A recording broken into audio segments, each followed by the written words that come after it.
instituciones territoriales, por ejemplo, las provincias, los cantones, las parroquias. Entonces, a nivel eclesiástico también es así.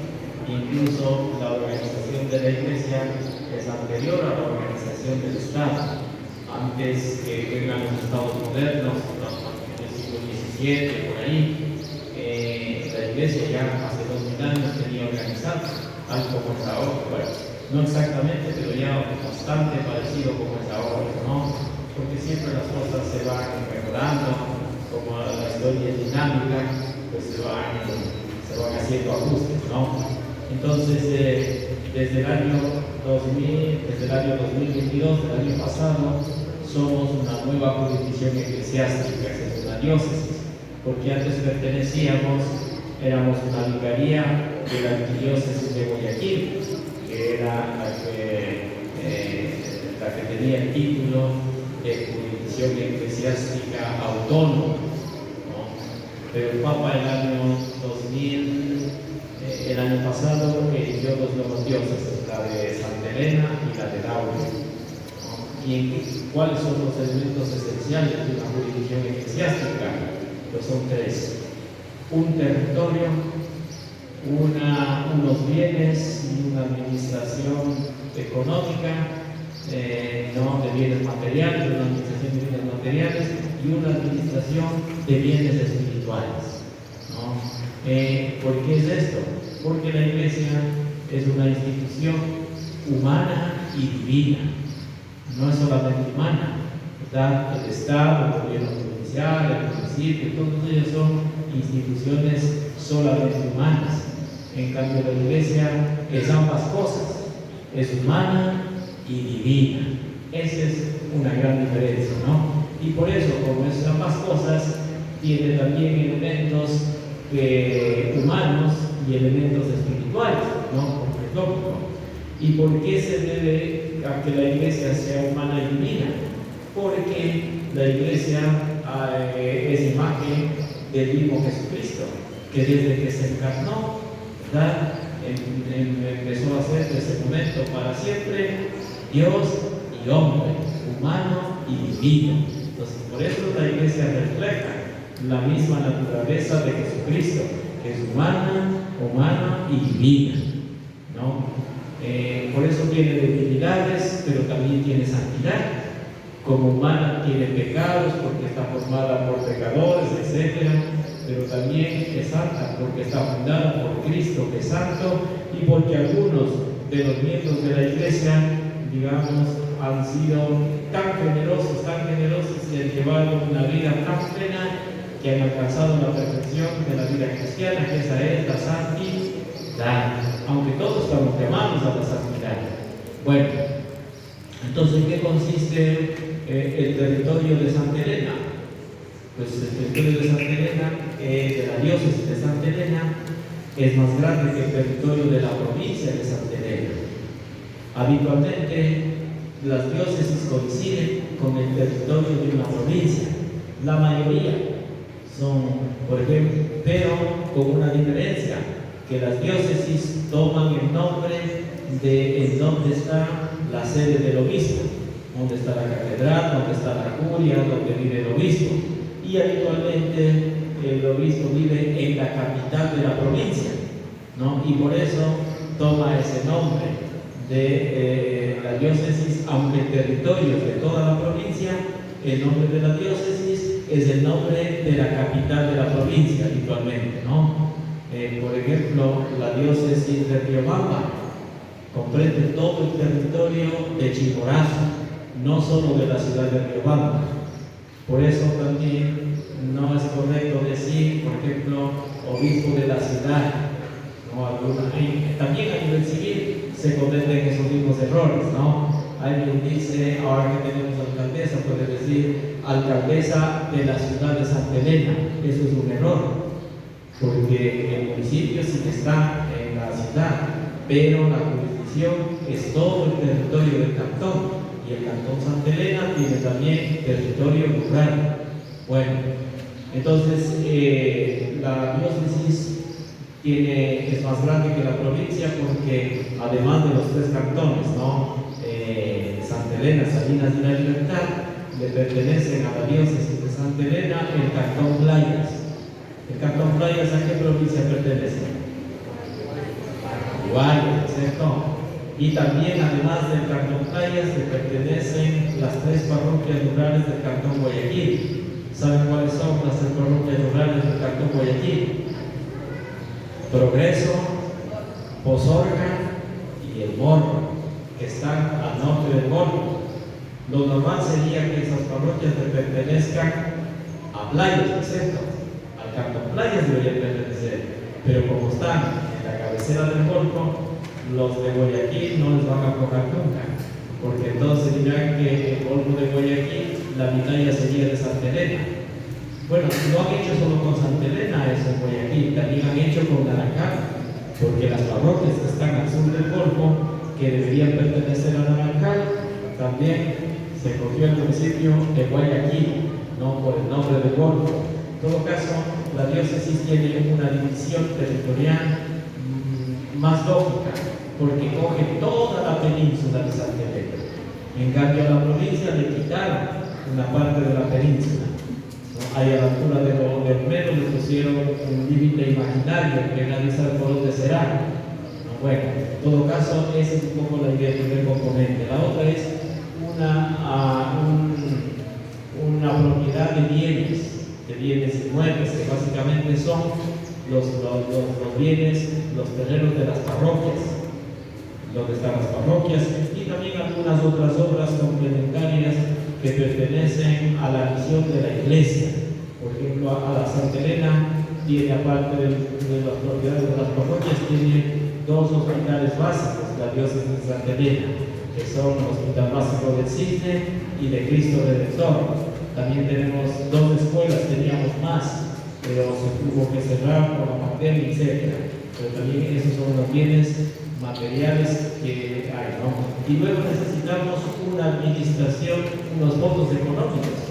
Como toda institución necesita recursos para manejarse, incluso un club de fútbol necesita recursos, ¿no? A veces hay que poner para pagar al árbitro, ¿no es cierto? Ya se necesita. Entonces todos, como instituciones humanas, todas necesitan recursos. Y mientras más recursos tengan y se administren bien, mejor se puede servir. En otros países los recursos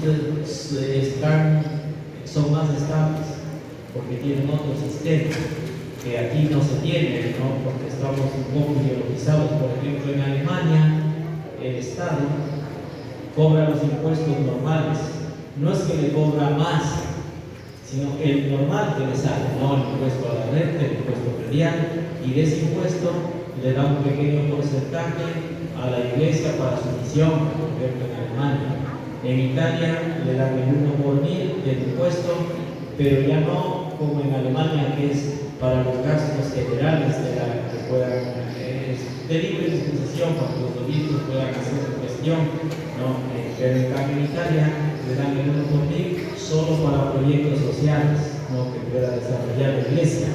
De hecho, en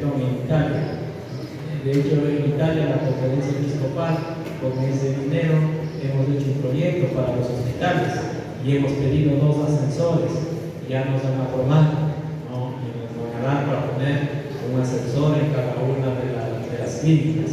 En España, en cambio, se pone una cosita cada año, ¿no? Ahí dice impuesto religioso. Entonces uno va a pagar el impuesto y le dan la cartilla, ¿no? Y el que se anima pone ahí. Entonces le dan a sí mismo un pequeño porcentaje del impuesto. No es que los fieles tengan que pagar 2 impuestos, uno para la iglesia y otro para el Estado. Es un solo impuesto y el Estado es el que comparte lo que compra, ¿no? Aquí estamos muy lejos de realizar eso, ¿no? Porque aquí todo es ideologizado y todo lo que es iglesia, privado, como que el Estado le tiene como enemigo, ¿no? Y miren, la lógica de estos estados, ¿por qué le dan a la iglesia ese pequeño aporte? Porque reconocen el aporte que la iglesia hace a la sociedad. en sus obras, ¿no? Por ejemplo, en las obras sociales, tiene hospitales, tiene escuelas, y nosotros gestionamos las obras sociales con mucho menos presupuesto que los gobiernos civiles, ¿no? Nosotros podemos sacar la misma obra con el 30% de lo que sacan los gobiernos, ¿no? Porque economizamos muchos recursos. Entonces también por la formación en valores, porque eso les evita que haya más cárcel, ¿no? Y que casi muchísima más gente tenga que estar en la cárcel. Entonces reconocen la labor de la iglesia y por eso le dan ese aporte. Bueno, en cambio nosotros el aporte que tenemos es de la limosna, ¿no? Antes había el diezmo, ¿no? Que se pedía, ¿no? El diezmo y las primicias también había, porque en el campo, ¿no? La primicia era como el primer fruto de la cosecha, pues apoyaban para la alimentación del pueblo, ¿no? Porque había, la mayoría vivía en el campo, y el diezmo era para sostener las obras de la iglesia, ¿no? Las obras sociales. Por eso también hay que saber, ustedes como cristianos tienen que saber, porque a veces critican, ¿no? La iglesia antes tenía haciendas y cosas, pero ¿para qué tenía las haciendas? Porque la iglesia, antes que vengan los estados modernos que se hicieron cargo de la educación, de la salud, porque empezaron a cobrar impuestos ya altos, etc., la iglesia llevaba todo. La iglesia llevaba la educación, llevaba la salud, llevaba las obras de beneficencia, los ancianatos, los orfanatos para los niños, para los ancianitos, todo llevaba la iglesia, y entonces necesitaba recursos, y para eso el diezmo y la renta que salían de las haciendas, ¿no? De hecho, en muchos estados le quitaron las pertenencias de la iglesia, porque dijeron, ya nos vamos a hacer cargo nosotros de todo. Bueno, y en otras, pues la iglesia fue parcelando, digamos, vendiendo a precios muy cómodos para la gente, etc. Pero para que sepan también la cuestión de la historia, ¿no? En los diezmos eran eso, pero se dejó la limosna, pero la limosna, ustedes saben que como es tan voluntaria, a veces hay solamente centavitos, ¿no?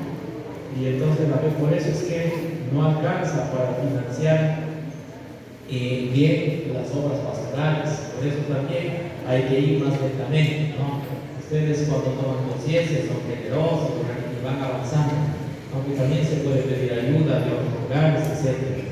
Pero lo bueno sería que, por ejemplo, que todos los católicos fuesen ya más conscientes y dijeran, pero yo voy a dar 5 o 10 dólares mensuales, o 20, lo que sea, incluso que me descuenten, que me automáticamente que me debiten del cuenta, ¿no? Ahí se podía avanzar más. Cierto es que los sacerdotes, los obispos, estamos obligados a ser transparentes y a dar cuenta del dinero, para que haya confianza, ¿no? Bueno, hablando de las monedas, de la limosna, les voy a contar un chiste, ¿no? Para que se despierten, ya están durmiéndose. El chiste de la muerte del dólar.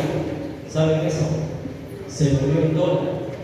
Y entonces empezaron a subir, como el dólar lo está fraccionando, ¿no? Y multiplicado, empezaron a subir las monedas de 1 centavo. Y entonces San Pedro les dijo, bienvenidos, bienvenidos, los de a 5, bienvenidos, 10 centavos, bienvenidos, 50, bueno, bienvenidos, el dólar, pasen, pasen. Fue el billete de a 5, bueno, pase, pase. Llegó el día 10, se puso a pensar un poco, y bueno, al fin y al cabo, pase, pase. Llegó el billete de a 20, San Pedro le dijo, alto ahí, usted no puede entrar aquí. Y el billete le dice, ¿cómo así? Y San Pedro le dice, porque a usted nunca le hemos visto en misa. ¿No? Bueno, entonces ese es un poco el segundo componente de una jurisdicción eclesiástica, ¿no? Unos bienes inmuebles, una economía que necesita para funcionar, ¿no? Y luego viene el componente más importante, que es la administración de los bienes espirituales. Pero necesita, al ser humana, necesita de estos otros recursos humanos, porque es humano, ¿no? Porque si fuera solo espiritual, pues tendría que tener otra estructura. Un padre decía, ¿no? Decía, Dios se ha equivocado en una cosa, que a los curas nos ha hecho con barriga. Debía habernos hecho como los ángeles para estar molestando a la comunidad. Pero bueno, Dios ha querido así, pues, ¿no? Entonces, lo otro es la administración de los bienes espirituales. ¿Qué consiste? En hacer llegar a la vida, al corazón, al alma de los fieles, la gracia de Dios, para que sean fortalecidos y para que puedan cumplir la finalidad para la que Dios nos ha creado, ¿verdad? Que es que seamos santos, que pasemos por esta vida haciendo el bien, buscando la verdad de una manera permanente. Entonces, por eso necesitamos la ayuda de Dios, porque nuestra naturaleza ha quedado enferma y herida por el pecado, inclinada al mal. Lo más fácil es hacerlo más cómodo, ¿cierto? Entonces, por eso necesitamos la gracia de Dios, para que nos dé fuerza, para que podamos mantenernos en la lucha, ¿no? Y la gracia de Dios nos llega de diferentes maneras, ¿no? Por muchos medios, pero especialmente a través de los sacramentos. Esta es la cosa fundamental, ¿no? En los sacramentos es donde nos viene primordialmente la gracia de Dios. Y los sacramentos también tienen esa misma estructura, ¿no? Humana y divina. Por eso los sacramentos tienen lo que se llaman signos sensibles. Por ejemplo, el bautismo tiene el agua, la confirmación tiene el crisma, la Eucaristía tiene las hostias y el vino, y así sucesivamente, ¿no? El matrimonio, bueno, el signo sensible del matrimonio son los esposos. Algún día no sé si les hablaría de eso. Bueno, entonces, esa es la tercera dimensión de la Iglesia y que administra de manera un poco descentralizada a través de las diócesis, ¿no? Y los sacramentos están pensados de acuerdo al ritmo de nuestra propia vida, así como el Señor ha dejado todos los medios para que podamos proteger y hacer crecer la vida del cuerpo en la creación, ¿no? Ha dejado en la Iglesia todos los medios para que podamos hacer crecer la vida del alma. Por eso, si ustedes van comparando las etapas de la vida natural con las etapas de la vida espiritual, coinciden. Por ejemplo, ¿qué hacemos primero antes de venir al mundo? Nacemos, ¿no es cierto? Así como nacemos del vientre de nuestra madre, también a la vida natural nacemos a la vida espiritual. Dice, del vientre de la madre iglesia, dice una metáfora, ¿no? En la vida bautismal. Este es como ser la fuente de la vida sobrenatural, ¿no es cierto? Nacemos del vientre de la madre natural y de la vida bautismal nacemos a la vida espiritual. Luego, ¿qué necesita la vida? Alimento, ¿no es cierto?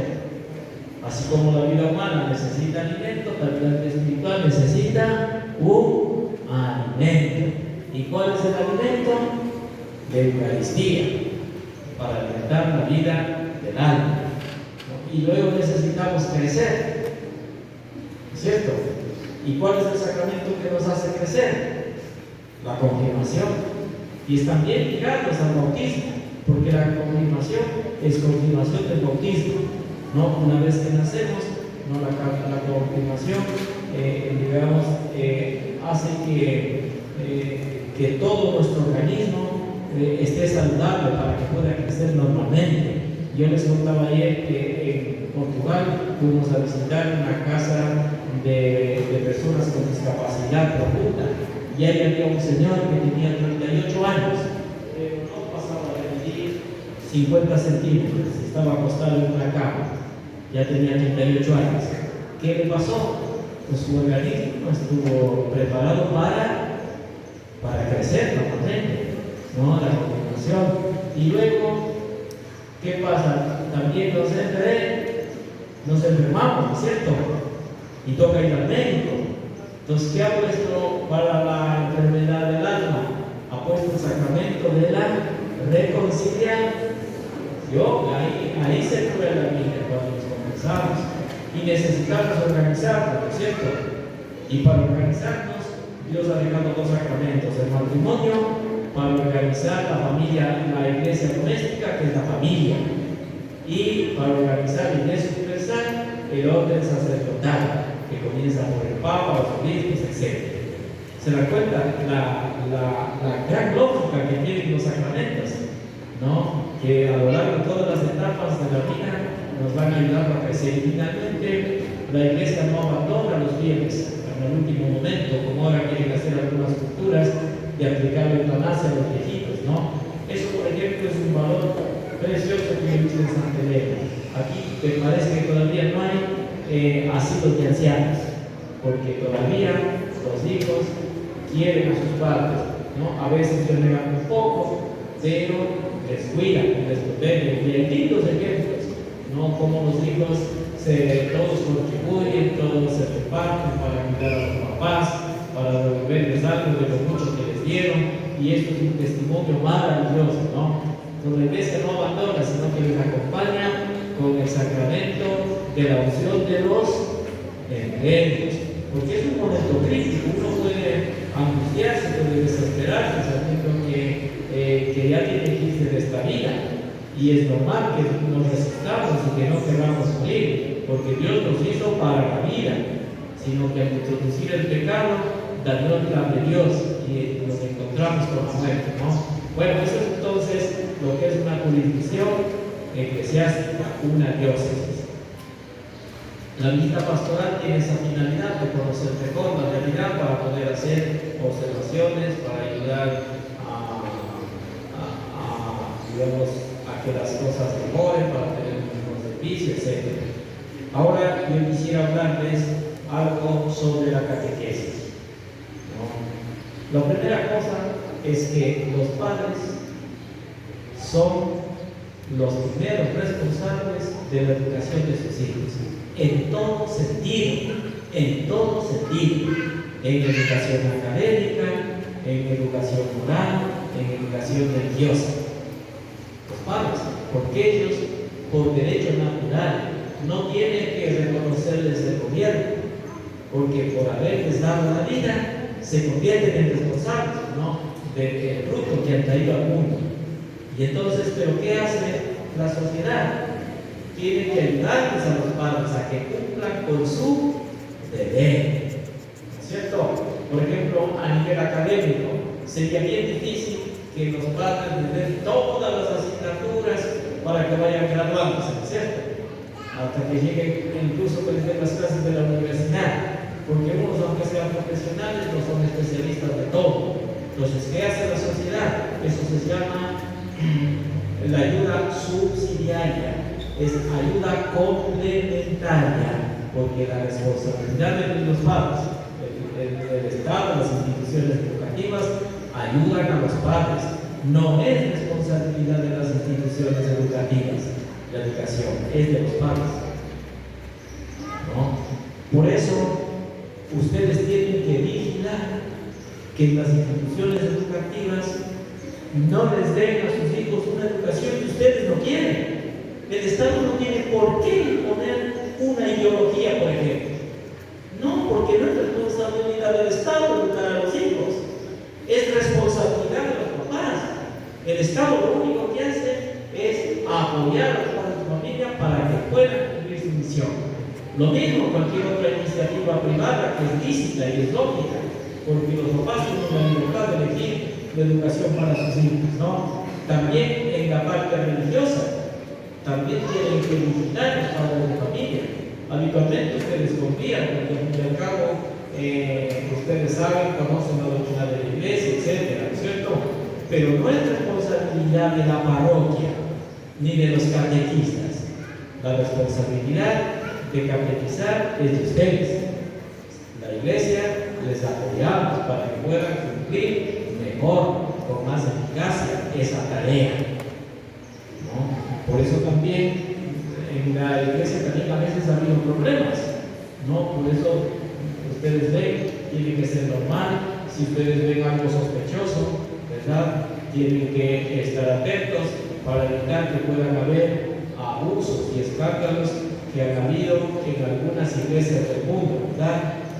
Entonces no tienen ustedes que destinarse de la educación de sus hijos a cualquier institución que les mande, sea una institución del Estado, sea una institución privada, sea la catequesis, ¿no? Y por eso es importante la catequesis familiar, porque ustedes acompañan a sus hijos, ¿cierto? No les dejan solos, incluso están cumpliendo su tarea, porque les están educando, están cumpliendo su misión, también con el ejemplo, con el ejemplo. Y qué importante es esto, ¿no? Bueno, ¿sí sabían esto o no sabían? Porque pensaban que la patrona es la que es la responsable, ¿no? Ellos no es así, son los padres, nosotros les ayudamos, ¿no? Bueno, luego también algunos aspectos importantes, aparte de esta responsabilidad de ustedes, ¿no? Es que en la conferencia episcopal hace unos pocos años hicimos una reunión extraordinaria de obispos para hablar de la catequesis, para hablar sobre los textos y sobre los tiempos y sobre los textos, ¿verdad? Sobre los textos.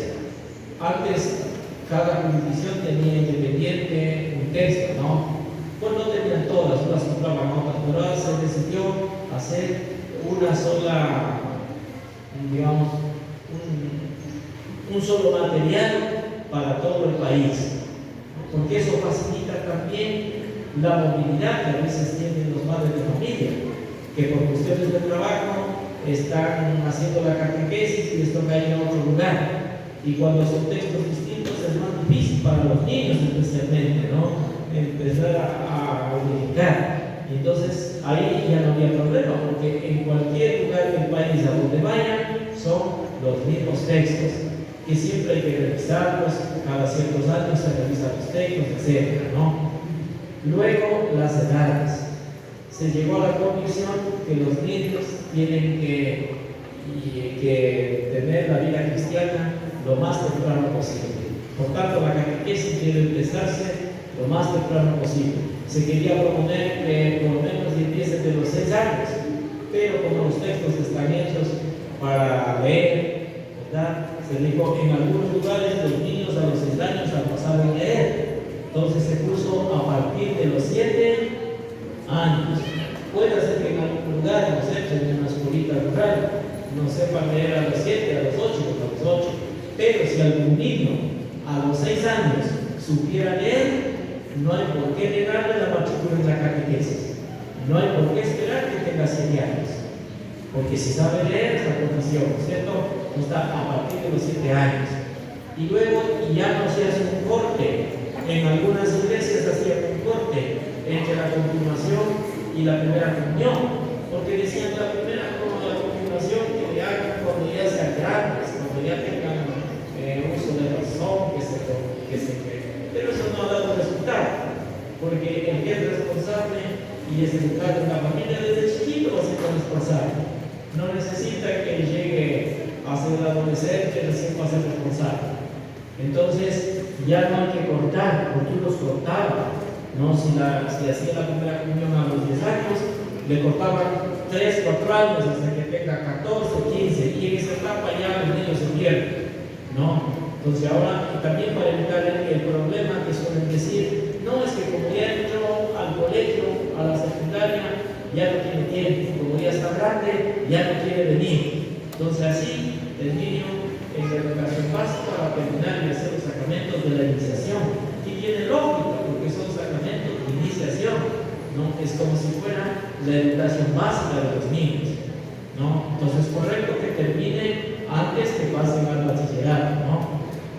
Y también nos queda la asignatura pendiente. ¿Qué vamos a hacer después de eso? Ese es el problema. En algunos lugares antes había la pastoral juvenil, la pastoral prejuvenil, en una cepa pasto fuerte. Ese es el gran reto que tenemos, ¿no? Y eso tenemos que preparar, quizás nos demoremos un par de años, etcétera, un lindo material ya para los más jovencitos, porque a ellos les interesan otras cosas. Por ejemplo, sería lo que el Papa ha pedido, que ahora la formación para el matrimonio tenga una etapa bien larga, una etapa remota, una próxima, una inmediata. Entonces, si con los jóvenes de los grupos juveniles se prepara, por ejemplo, enseñándoles qué es el amor de manera correcta, pues no como enseñan ahora las biologías. De hecho, tenemos una revista de la Conferencia Episcopal que se llama Saber Amar.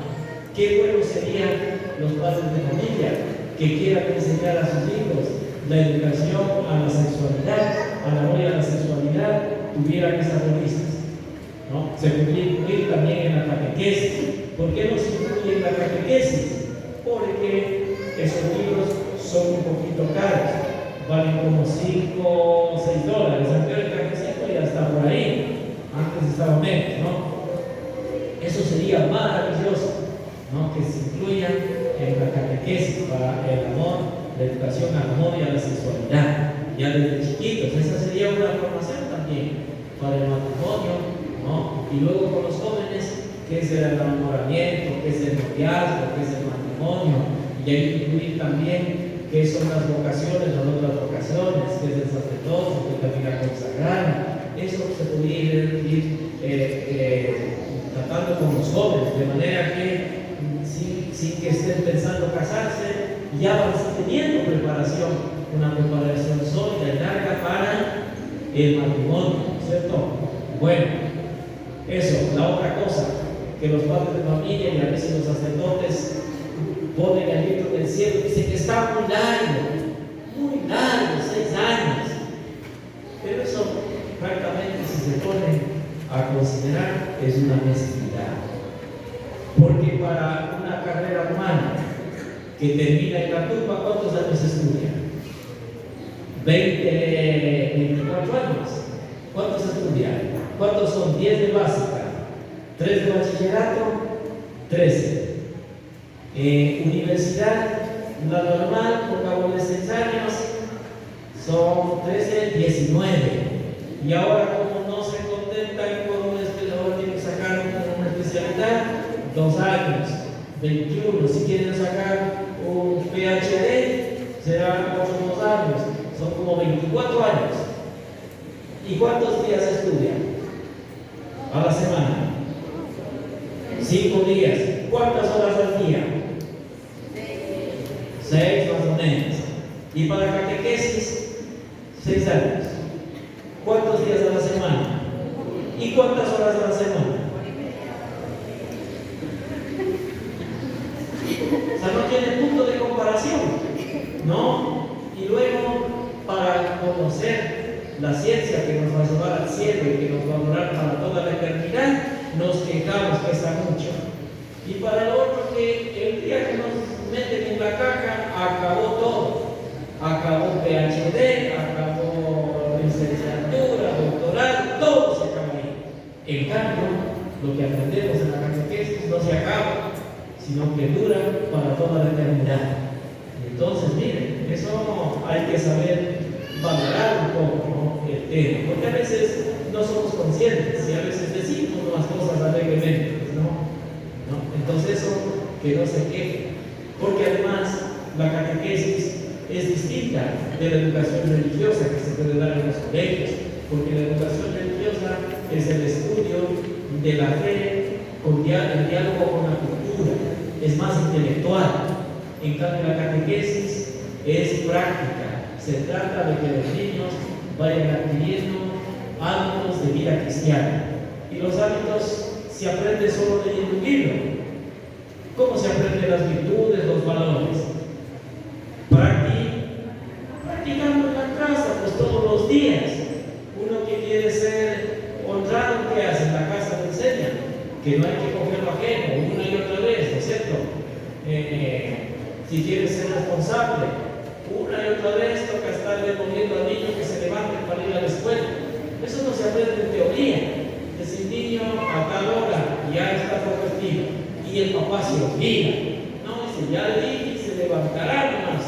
Y aquí, para toda la vida, se necesita repetición de las acciones buenas y luego va siendo como un entrenamiento, ¿no? Es fácil comprender esto con la imagen del deporte. Uno que practica con más frecuencia un deporte, ¿qué le pasa? ¿Se hace peor o se hace mejor? Se hace buenísimo, pues no, si es que practica mucho tiempo. Así son las cosas buenas. Y entonces la catequesis tiene ese enfoque, que es enfoque práctico, enfoque para adquirir hábitos de vida cristiana. Por eso es necesario que haya un tiempito prolongado. Porque si fuera teórico, los niños inteligentes aprendieran los 6 libros en un mes y ya, haga la catequesis y váyase. No se trata de eso, ¿cierto? Entonces, todas estas cositas hay que tener bien claro y hay que comprender bien de lo que se trata. Y entonces, vamos a estar contentos, ¿cierto? Al menos los niños, si cada vez mejoramos la catequesis, ¿verdad? Por buenos espacios, etcétera, y hacemos lúdicamente, como ellos han dicho que les gusta, ¿verdad? Como a todo buen niño, que le gusta jugar, etcétera, los niños no van a tener problema, ¿no? De estar los años que sean, y quedan protegidos, ¿no? De otro peligro. Si no les mandan a la catequesis, seguramente se dedicarán hasta todo el tiempo en echar, ¿no? Y por ahí ya se trolan con gente que les da, etcétera, etcétera. Tantas ventajas que tiene. Y si es necesario, por ejemplo, antes de comenzar la iniciación de los niños en la vida cristiana, por ejemplo, hay opciones. La infancia misionera, que son los niños más chiquitos. O hay unos que llaman escuelita dominical, ¿no? En donde hay un catequista especializado. No, a veces hay que procurar que aprovechar a los maestros que tienen ya la pedagogía, ¿no? Por ejemplo, una parvularia sería perfecto que sea la catequista de unos niños de infancia misionera. Solo le faltaría la doctrina porque la pedagogía ya lo tiene, ¿cierto? Bueno, y entonces les tienen a los niños en otro lugar, no porque en la misa pues no les dejan escuchar a los papás, lloran, etcétera, y ellos les tienen entretenidos y saben cómo hacer. Hay métodos para que los niños más pequeñitos también puedan iniciarse ya en la vida cristiana. Bueno, ya no voy a decir más nada, podría decirles más cosas, pero creo que es suficiente porque ya se lo contaron. Entonces, bueno, espero que